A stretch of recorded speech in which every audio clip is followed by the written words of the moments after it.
हम लोग राधा रानी के प्राकट्य उत्सव को मनाने के लिए यहाँ बैठे हैं। सबसे पहले तो हम लोग इस बात को समझें कि किशोरी जी कौन हैं, राधा रानी कौन हैं।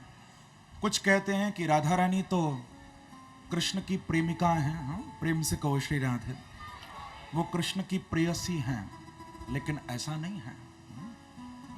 राधा रानी कृष्ण की प्रेयसी नहीं है, कोई प्रेमिका नहीं है, राधा नहीं है।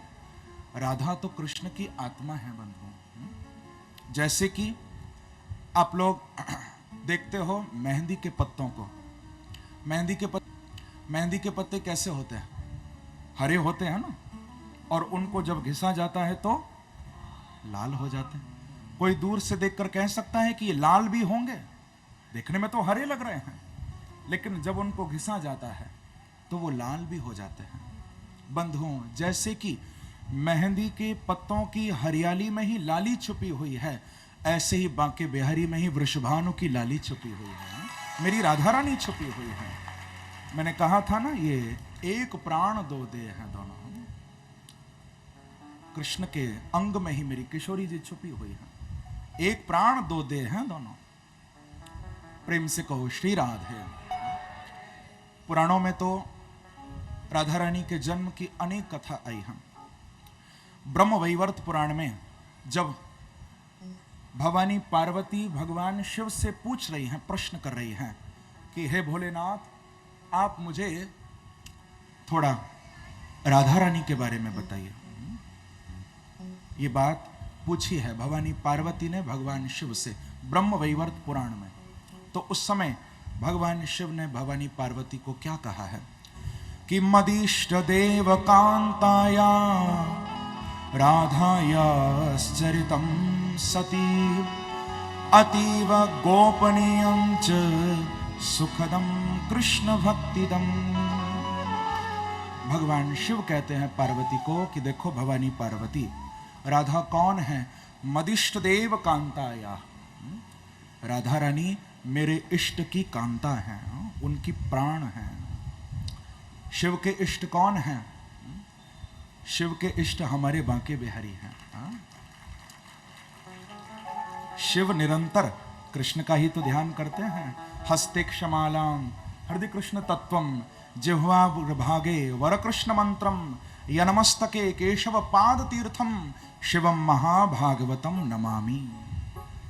शिव के इष्ट हैं भगवान कृष्ण। तो शिव कह रहे हैं कि देखो पार्वती, ये जो राधा रानी है, देखो बंधुओं, ये जो लाइट बंद हुई है मैंने करवाई है, प्रेम से कहो श्री राधे। क्योंकि आज ऐसा दृश्य प्रकट होने वाला है, आज मेरी राधा रानी के रूप को ऐसा आंखों में भर के जाना कि दुनिया में फिर कोई दिखाई ना दे तुमको। इसलिए ये लाइट मैंने बंद करवाई है। अभी मेरी किशोरी जी प्रकट होंगी साक्षात, ऐसा भरना उनको आंखों में। बस 5 मिनट के लिए शांति से बैठे रहिए आप लोग। तो भगवान शिव कहते हैं कि राधा रानी के चरित्र तो परम गोपनीय हैं, लेकिन फिर भी पार्वती जी को वर्णन किया है। बंधुओं, श्री राधा रानी प्रकट हुई है रावल ग्राम में। हमारे ब्रज में गोकुल के पास ही रावल ग्राम है, और वृषभानु जी वहीं के राजा हैं, रावल के। इनके पिता हैं वृषभानु बाबा, स्वरभानु के पुत्र, और माँ है कीर्ति मैया। प्रेम से कहो श्री राधे। पूर्व जन्म में इन्होंने बड़ी तपस्या की थी। ये जो वृषभानु जी हैं, ये पूर्व जन्म में महाराज नृग के पुत्र थे, जिनका नाम था सुचंद्र। और ये जो कीर्ति मैया है राधा रानी की माँ, ये पूर्व जन्म में इनका नाम था कलावती। जरा ध्यान देकर सुनना, कथा बड़ी प्यारी है। अर्यमा नाम के पितरों की 3 मानसी कन्या हुई हैं।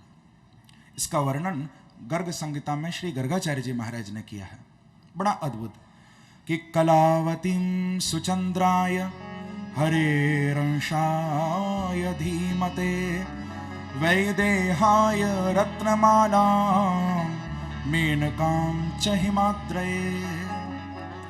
ये 3 कन्या हुई हैं पितरों की। पहली कलावती, दूसरी है रत्नमाला, और तीसरी है मेनका। प्रेम से कहो श्री राधे। ये पितरों की 3 मानसी कन्या हुई थी। अब देखिए, जो रत्नमाला है, उन रत्नमाला जी का विवाह महाराज विदेहराज के साथ हुआ, जनक जी के साथ। इन्हीं रत्नमाला जी का एक नाम सुनैना भी है। और जो मेनका नाम की कन्या थी, मेनका जी का विवाह हिमालय के साथ किया, हिमालय राज के साथ। और उन्हीं मेनका जी का एक नाम मैना भी था। लेकिन जो सबसे बड़ी बेटी हैं कलावती, कलावती जी का विवाह इन्होंने महाराज सुचंद्र के साथ किया है। चक्रवर्ती सम्राट थे महाराज सुचंद्र, उनके साथ कलावती जी का विवाह हुआ है। अब देखो, उन रत्नमाला जी के यहाँ, या सुनैना उनको बोलते हैं, सुनैना जी के यहाँ स्वयं माँ जानकी जी प्रकट हुई, हम सब जानते हैं ना। इसी प्रकार से मैना जी के यहाँ कौन प्रकट हुई? भवानी पार्वती प्रकट हुई।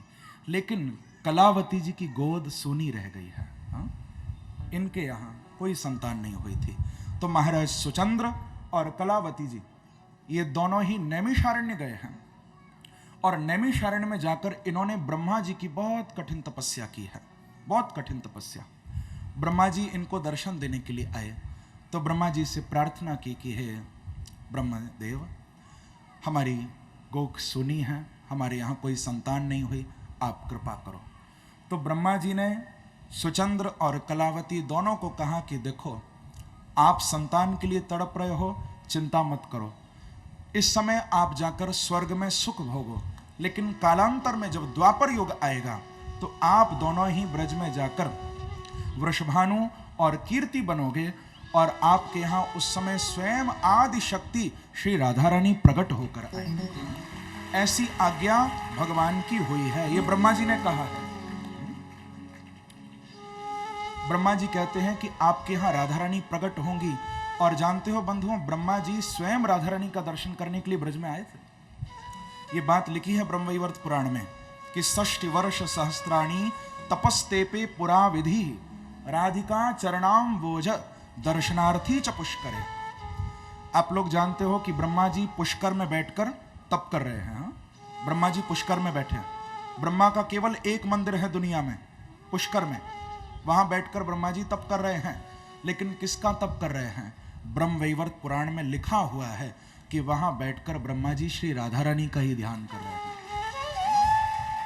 राधिका चरणाम्बोज दर्शनार्थी च पुष्करे। पुष्कर में बैठकर ब्रह्मा जी राधा रानी का ही ध्यान कर रहे हैं। ऐसी अलौकिक शक्ति हमारी किशोरी जी हैं।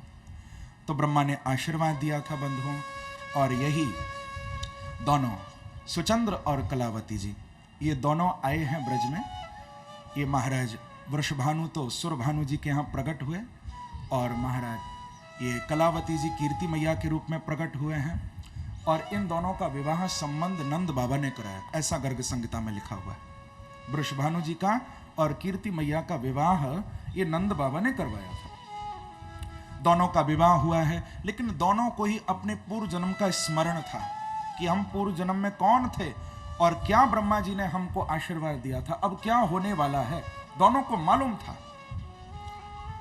श्री किशोरी जी ने समय आने पर श्री कीर्ति मैया की कोख में अपने तेज को स्थापित किया है राधा रानी ने।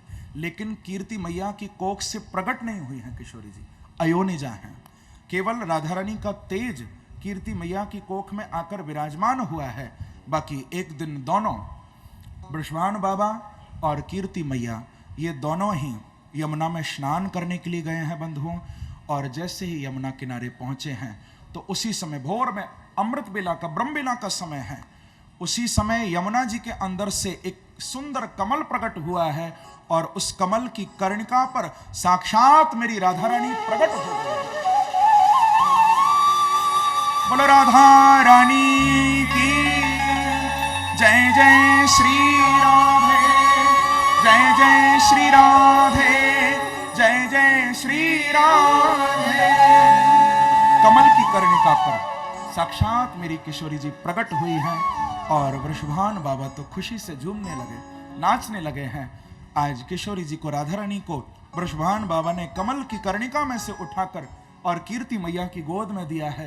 राधा रानी का दर्शन करते ही कीर्ति मैया के पयोधरों से, छाती से दूध की धार बहने लगी है, वात्सल्य प्रेम उमड़ने लगा है।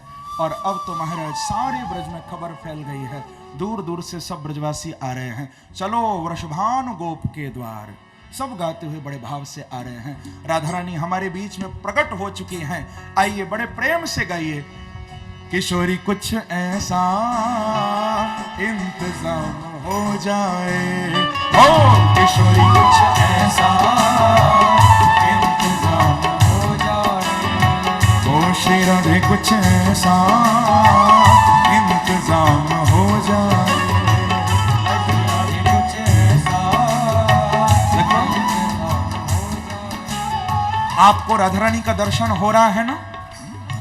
मेरी किशोरी जी की छवि को आंखों में भर लेना खूब अच्छी तरह। हाँ, जय जय श्री राधे, जय जय श्री राधे, जय जय श्री राधे। किशोरी कुछ ऐसा इंतजाम हो जाए, हाँ किशोरी कुछ ऐसा इंतजाम हो जाए, हो जुबां पे राधा राधा राधा नाम हो जाए, हो जुबां पे राधा राधा नाम हो जाए, किशोरी कुछ ऐसा इंतजाम हो जाए। हरि बोल, किशोरी कुछ ऐसा इंतजाम हो जाए। गाइए बड़े प्रेम से, भाव से मेरे साथ। ओ श्री राधे श्री राधे राधे श्री राधे, श्री राधे श्री राधे राधे, ओ श्री राधे श्री राधे राधे श्री राधे, ओ श्री राधे श्री राधे, ओ श्री राधे श्री राधे, हाँ श्री राधे श्री राधे, ओ श्री राधे श्री राधे। आइए प्रेम से, ओ श्री राधे श्री राधे राधे श्री राधे, श्री राधे श्री राधे राधे, ओ श्री राधे श्री राधे श्री राधे। ऐसे नहीं, दोनों हाथ उठाकर ताली की सेवा करते हो।